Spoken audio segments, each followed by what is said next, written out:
Praise the lord. Hallelujah. Cut చేసి on చేసి వెళ్ళిపోయి.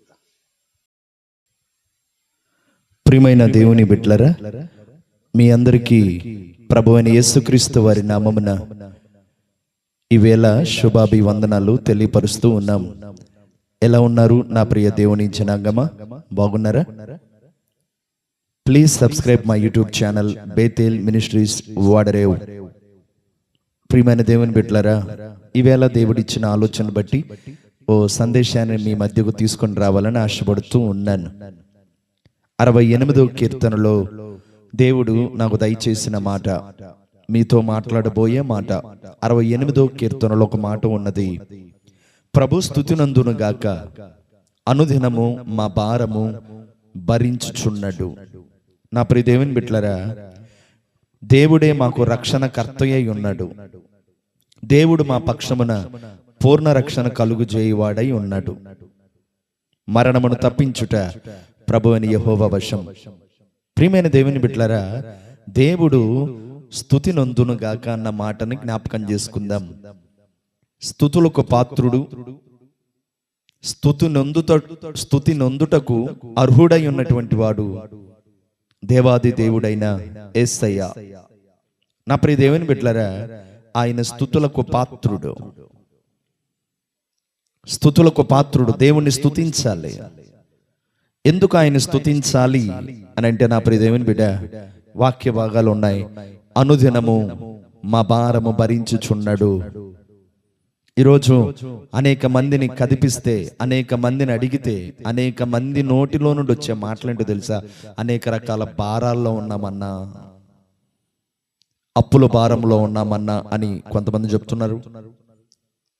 ఈ అప్పుల భారాన్ని భరించలేకపోతున్నాం, ఈ వ్యాధి భారాన్ని భరించలేకపోతున్నాం, ఈ బాధల భారాన్ని భరించలేకపోతున్నాం, ఈ శ్రమల భారాన్ని భరించలేకపోతున్నాం, ఈ కష్టాల భారాన్ని భరించలేకపోతున్నాం, ఇదిగో ఈ కుటుంబ భారాన్ని భరించలేకపోతున్నాం, ఇదిగో ఈ పరిచర్య భారాన్ని భరించలేకపోతున్నాం అని అంటూ ఉన్నారు. ఓ నా ప్రియ దేవుని బిడ్డ, నీకు ఒక శుభమాట, నీకు ఒక శుభవార్త ఏమిటో తెలుసా?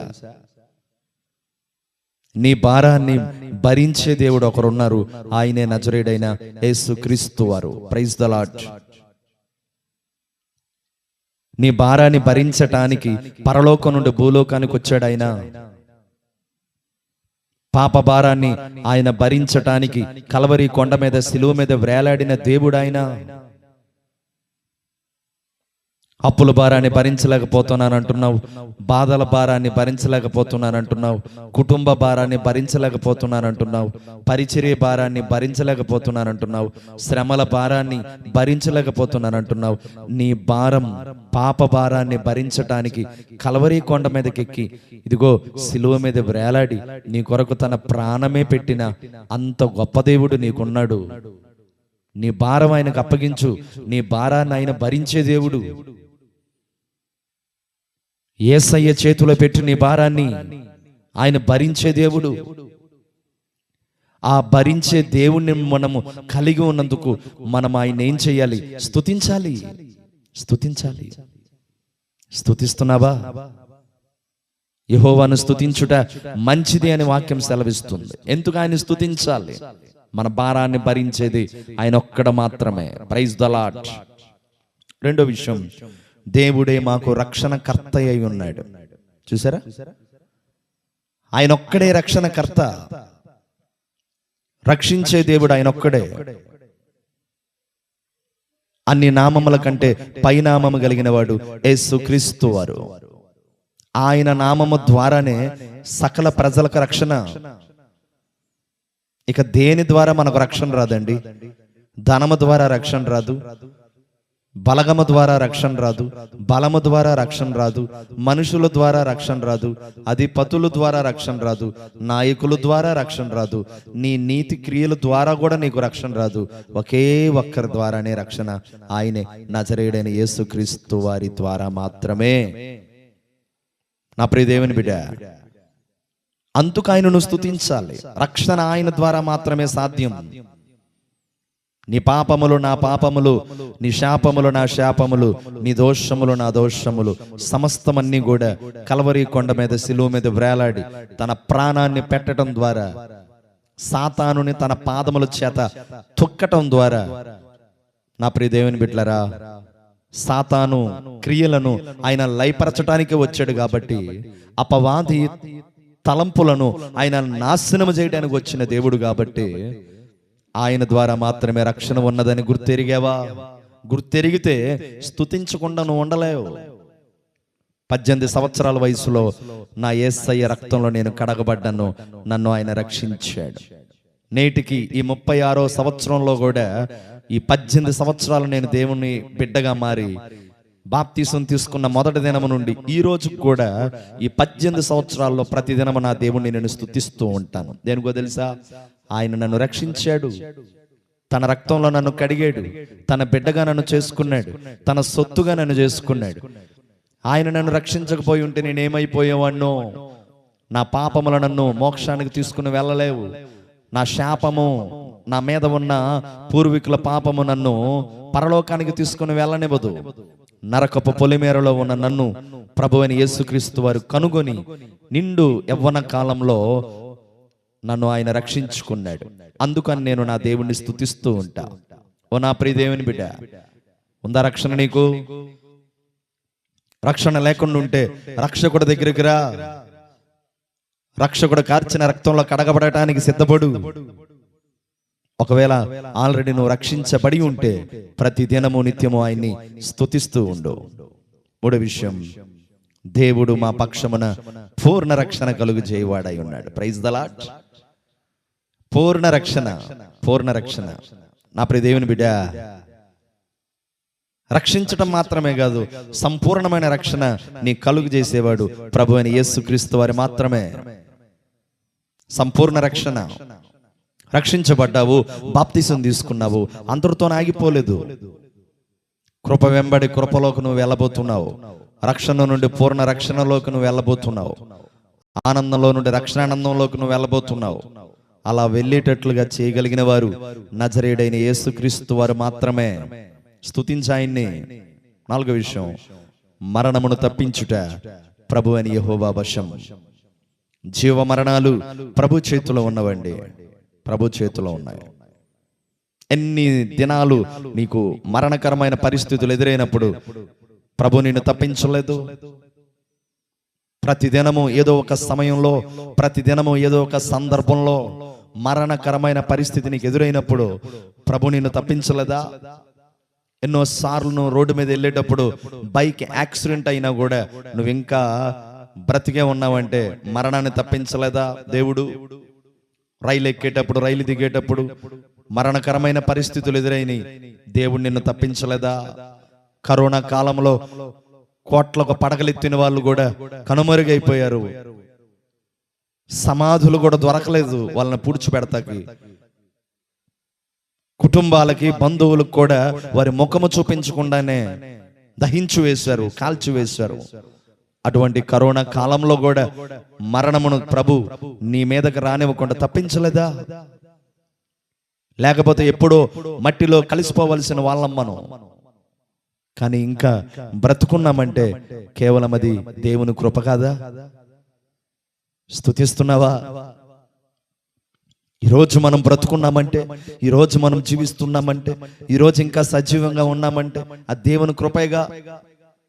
కృపను జ్ఞాపకం చేసుకుంటూ, కృపను బట్టి, దైవ కృపను బట్టి ఆ దేవుణ్ణి స్తుతిస్తూ ఉన్నావా సహోదరి? 4 విషయాలు చెప్పాను. ప్రభువుని ఎందుకు స్తుతించాలి?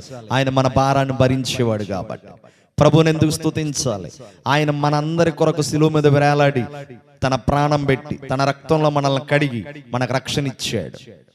ప్రభువుని ఎందుకు స్తుతించాలి? రక్షించడమే కాదు, పూర్ణ రక్షణ మనకు కలుగు చేశాడు. ప్రభువుని ఎందుకు స్తుతించాలి?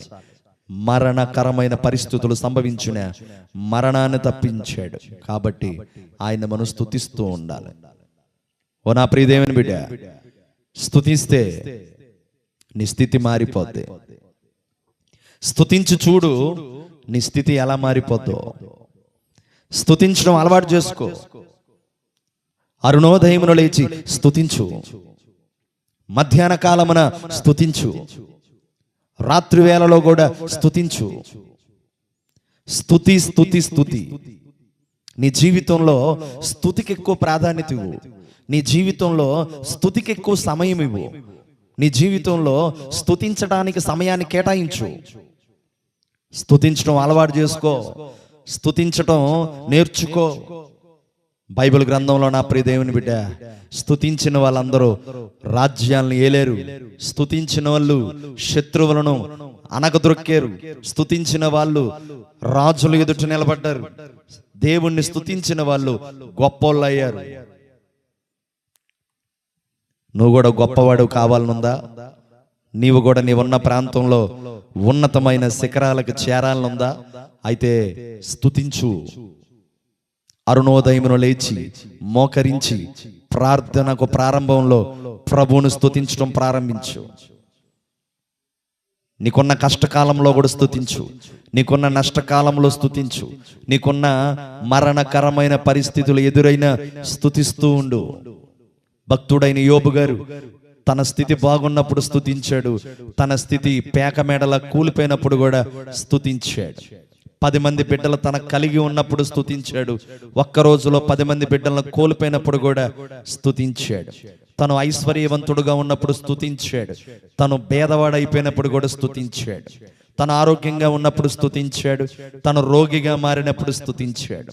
తన చుట్టూ అందరూ ఉన్నప్పుడు స్తుతించాడు. తనను విడిచి అందరూ వెళ్ళిపోయినప్పుడు స్తుతించాడు. తన భార్య తనను ప్రేమిస్తున్నప్పుడు దేవుణ్ణి స్తుతించాడు. తన భార్య తనను దూషిస్తున్నప్పుడు కూడా దేవుణ్ణి స్తుతించాడు. తనకు అన్ని పరిస్థితులు అనుకూలంగా ఉన్నప్పుడు దేవుణ్ణి స్తుతించాడు.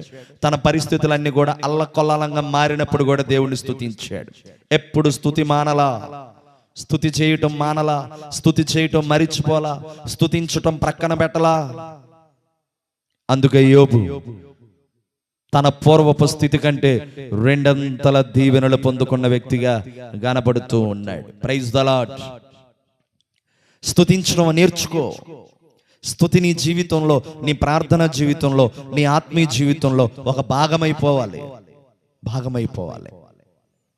పౌలు శీలలు కొరడాలతో కొట్టారు, రక్తపు మడుగులో పడి ఉన్నారు, సంఖ్యలు వేసేశారు, చెరసాల్లో ఉన్నారు. పౌలు శీల కీర్తనలు పాడారు, ప్రభును స్తుతించారు. రక్తపు మడుగులో సంఖ్యలు వేయబడి చెరసాల్లో ఉన్నప్పుడు రేపటి దినాన వాళ్ళకి ఉరిశిక్ష వేయబోతున్నారు.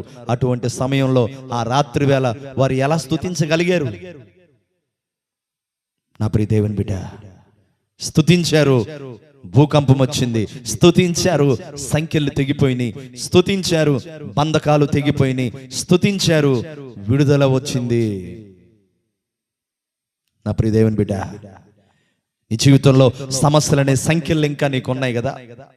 సమస్యలనే చెరలో ఉన్నావు కదా. సమస్యలనే చెరసాలలో ఉన్నావు కదా. వాటన్నిటి నుండి నువ్వు విడుదల పొందుకోవాలంటే స్తుతించడం ప్రారంభించు. సమస్యలను చూసి జడియకు, శోధన చూసి జడియకు, వ్యాధిని చూసి జడియకు, బాధను చూసి జడియకు. ప్రభువును చూస్తూ స్తుతించడం నేర్చుకో. నీ స్తుతి యాగం, నీ స్తుతి గానం, నీ స్తుతి అర్పణ, నీ స్తోత్రార్పణ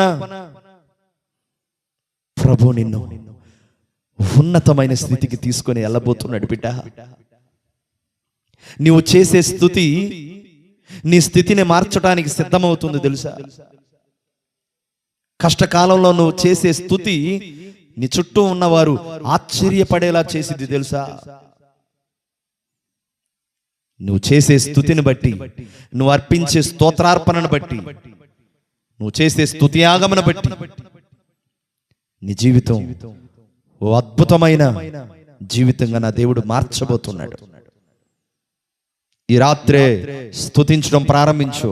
ఈ రోజు నుండే స్తుతించడం అలవాటు చేసుకో. ఈ రోజు నుండే ఎట్టి పరిస్థితుల్లో కూడా నా దేవుణ్ణి స్తుతించకుండా నేను మానలేనని తీర్మానం తీసుకో. నీ జీవితం నువ్వు ఊహించిన దానికంటే రెట్టింపు దీవెనలోనికి నా ప్రభు చేర్చునుగాక. ఆమేన్. Praise the lord.